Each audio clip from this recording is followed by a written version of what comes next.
My name is Jennifer Nevitt, and the show is titled Terre.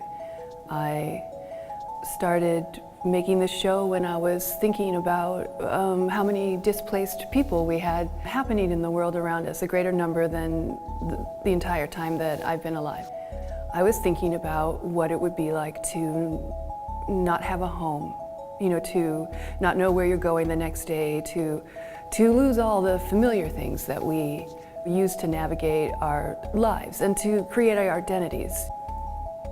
So this is what started my idea of making these paintings behind me, was that I wanted them to be signals, and I wanted them to feel like you recognized them, but you couldn't say what they're saying.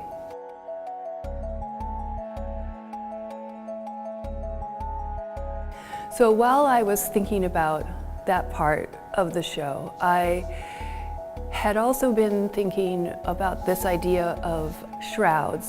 When I do weaving, I think a lot about towels or blankets or things that we need for our bodies or that we use.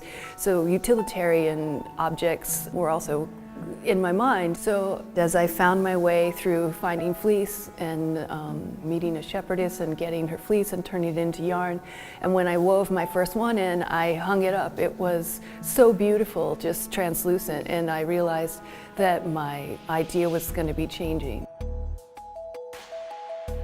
I wanted to create an idea that you could step through them, that we could change, that we could be aware of thresholds and passages every day that we can interact with that don't have to be as dramatic as death or birth.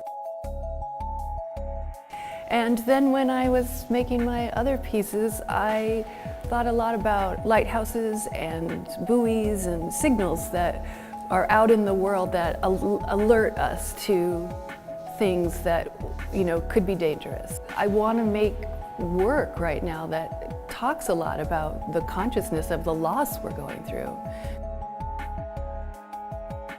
And so there was a lot of it that I wanted it to feel nurturing, and I wanted it to feel like a quiet place, and you don't have to be interested, but you can be, and if you are, there's an experience there for you.